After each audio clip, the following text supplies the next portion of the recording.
All right, Alexander, let's do an update on Ukraine. And let's start with what is happening on the ground. Avdiivka, Bakhmut. Um, where else? I know Well, lots. we have two cauldrons encircling us. Oh, and we have the spring offensive. Everyone is That's right. talking about the spring offensive, Everybody Alexander. is talking about. Yeah. Bild wrote about it in detail. Everyone is saying exactly how it's going to go, how it's going to work, what they're going to do. I mean, everyone is talking about the spring offensive. You So know, we have you, that. you know the Russians are scratching their heads about this. I've been talking about the spring offensive. I don't know. When I say the Russians, I don't mean the Russian general staff and the Russian government. Medvedev, who is the deputy chair of the Russian Military Industrial Commission, he's just given, along with many other things, he's just said that the general staff knows that there will be a Ukrainian spring offensive, and they know where it's going and what it's going to do, and they're preparing for it. So, I mean, I don't mean at that level, but other Russians, the Russian commentators, the kind of people we read, and who give these very interesting and very vivid reports about what's going on the battlefields, they are utterly, I think, bewildered by this spring offensive. They see this cascade of information coming out from the West about it. And they're saying, is this real? Is this for real? Or are we the target of some sort of gigantic disinformation campaign? Can it be really the case that Ukraine is out of tanks and ammunition and is nonetheless going to launch this offensive? Or are we being spun a story about it? And I can understand completely why a lot of Russians must find this all very difficult. Because, look, we never know Russian plans. They never tell us about them. But about Ukrainian plans, well, as you rightly say, Bild Zeitung tells us where it's going to be, how it's going to be fought, what the various plans are. So that's all there. It's all there for the Russian general staff to ponder and pore over and read and prepare for. And it seems utterly bizarre. It seems utterly bizarre to me, and the Russians don't understand it. There is going to be a spring offensive. That's inevitable. I think that there is so much hanging on this now from the Ukrainian side, and from the Western side even more, that they cannot not do it. And they've given them some very ambitious plans, march all the way to the Sea of Azov, isolate Crimea, that kind of thing. Hardly anybody on the military side, and I'm talking about American military, thinks that's achievable, but nonetheless they're going to try. And nobody seems to know or have any real plan about what to do afterwards. But I have no doubt that there is going to be the spring offensive, and there's reports that there's a troop build-up now in Dnipro, this big city near the Dnieper River, that there's a troop build-up there, that they're sending all the most advanced, all these Western weapons, the 50 Leopard 2 tanks, the 14 Challenger 2 tanks, the I think it's 100 Bradleys, the 100 Strikers. They're all being, most of them, not all of them, are being concentrated in this particular area, and they're going to try and send more fighter jets, and the 33 MiG-29s they're getting from Poland and Slovakia. And at some point, fairly soon, over the next few weeks, we will see the spring offensive. And of course, the Russians are ready, and we'll see what happens. I mean, I'm not a military person, but to me, this all looks reckless beyond words. And again, I've never understood, I really don't understand how you plan an offensive and tell the other side all about it and broadcast your plans in this way and expect an offensive like this to succeed. But there we go. I've no doubt that's what's going to happen. Because, as you said so many times, this war on the Western side is mainly PR, and on Zelensky's part, entirely so. Yeah, I was going to say before you get into what's going on the ground, like right now, I was going to ask you, doesn't this whole spring offensive narrative feel very, and it's going to happen. I agree, it's going to happen. And the way you described it just now, it just feels cinematic.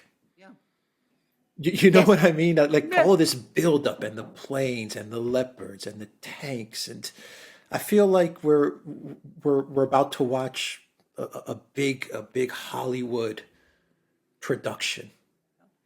The And longest, I the don't want longest I'm not saying day that or to something be. like that. I Yeah. mean, this is real. Yeah, this is real life, and this.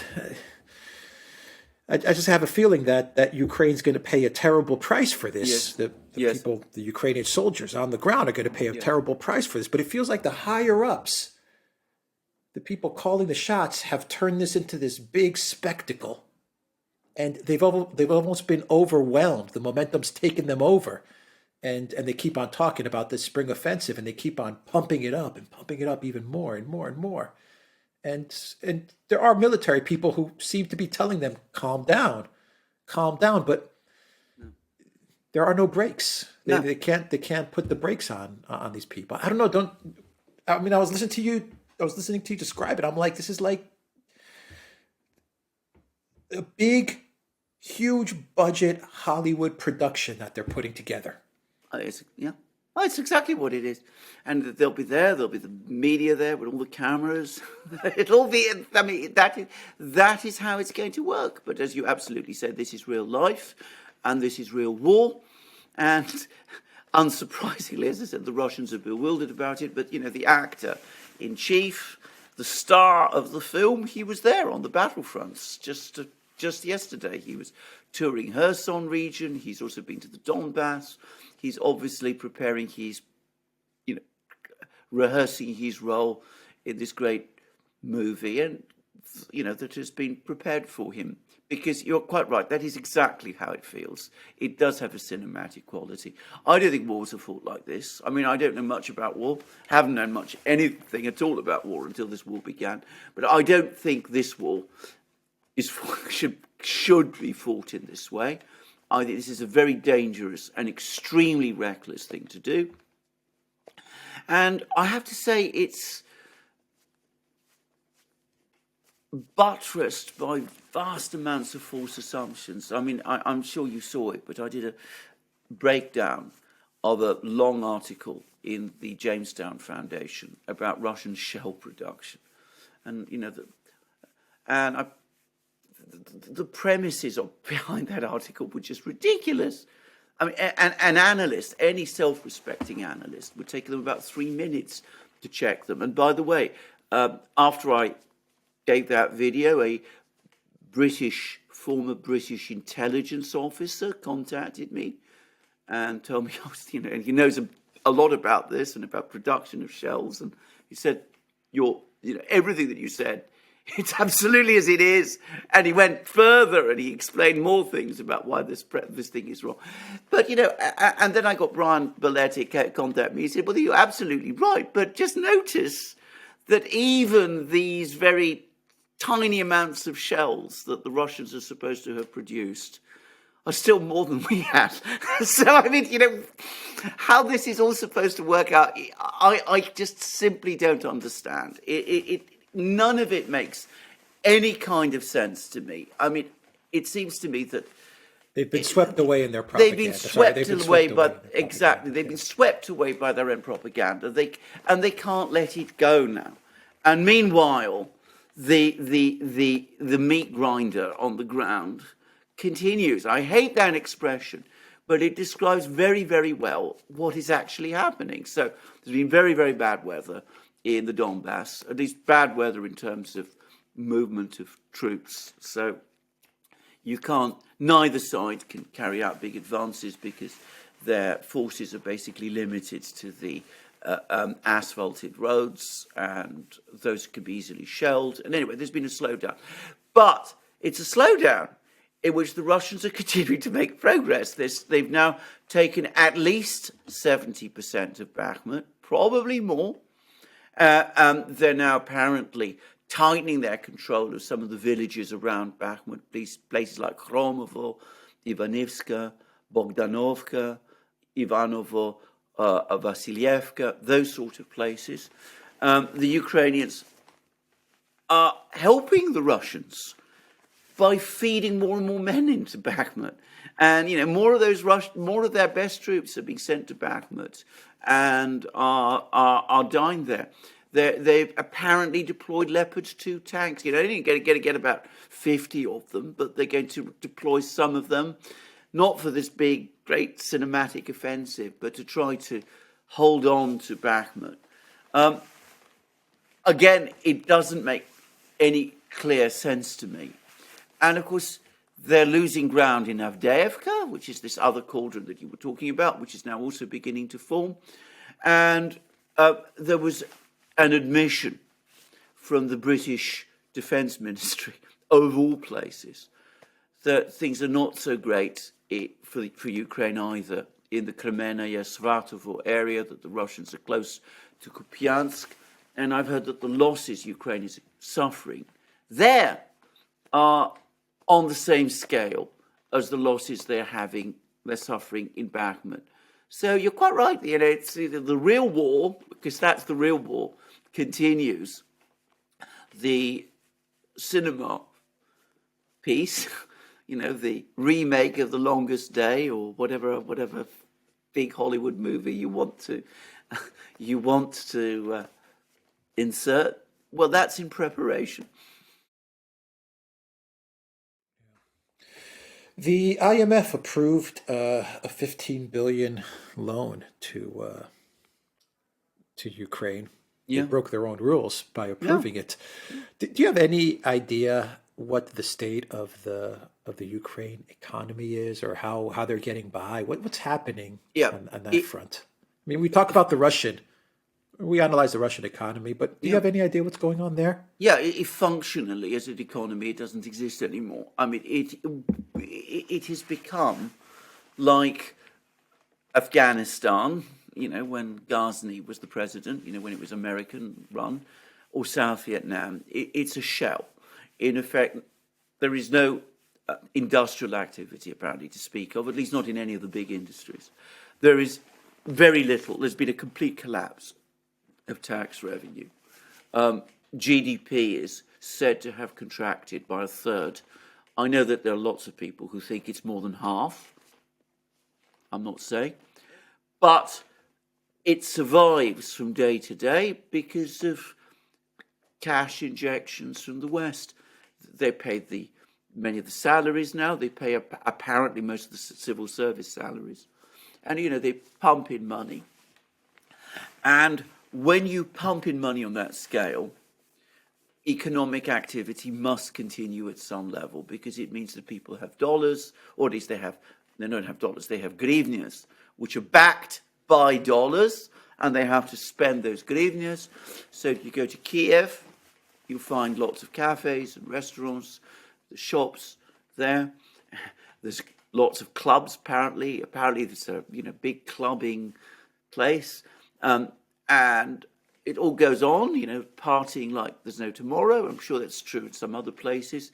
But it's not a conventional economy in any true sense. If the tap is switched off, it will all collapse instantly, all but instantly, as it did in South Vietnam and as it did, of course, in Afghanistan. It's an illusion, but given the economic situation of Europe and the U.S., who are propping up Ukraine, how much longer can they continue to prop up Ukraine? Well, that's a very good question, because you're absolutely right. I mean, we've done another program about the financial crisis in Europe, which is now getting worse, and I can't help but think that sooner or later, especially I have to say in France and Germany, and in Italy too, people will say enough's enough. We have to start minding problems closer to home, rather than sending billions of dollars, billions of euros every day to Ukraine to try to keep this shell of an economy running. I think that there will come a point when Europeans certainly say enough. And I think there's a point coming fairly soon when Americans are doing so. I mean, all right, DeSantis has had to row back some of his comments. I think that's going to lose him support, by the way. It's going to make him look less impressive as an alternative to Donald Trump. That's another matter. But he wouldn't have made his original comments in the first place if he wasn't sensing a change in the mood in the US. And if you look at the opinion polls there, they're absolutely clear. People are beginning to say, we've done enough. We've given Ukraine huge amounts of money. We can't just go on being the machine that gives more and more and more. And if there's a recession in the United States, if problems get worse again in the United States, and remember, it only skirted recession last year, and that was largely through more financial interventions. I'm not going to go into the details of this. But if we do get a recession and if we do get a banking crisis in Ukraine, well, I have to say straightforwardly, both in the US and in Europe, people's patience about Ukraine is going to be exhausted, and they'll say, enough's enough. We're not prepared to give any more.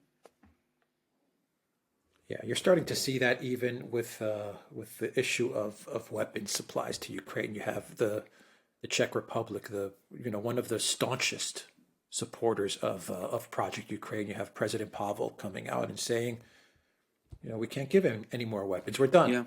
We're tapped out. Exactly. But he said, if an interesting statement. He said, if Ukraine migrants want to come to the Czech Republic to manufacture weapons, he's like, okay, but as far as our factories, our people, our economy churning out weapons, he's like, we have no more. I mean, that's Czech Republic, who's been all in on Project Ukraine. Absolutely. And bear in mind, Pavel was elected as the Atlanticist president who was going to consolidate that support. So he's got an interesting history, by the way. He's an ex-military officer and an ex-member of the Czech Communist Party. Just saying. Just saying. But anyway, he made those statements. And he is a ex-military man. And he must be speaking to a lot of people in the military. And I think they're all telling him the same thing. Look, we're running down. Our stocks of ammunition are desperately low. Crazy Borrell wants to send another 1 million rounds of ammunition to Ukraine to support this great film script offensive that, is being cobbled together. That's just about all we have left in our arsenals. I did more programs about this, about the fact that the FT, for example, is admitting that there's no possibility of increasing production of ammunition in Europe. It will take at least 3 years to do that. Some people are saying it will take longer.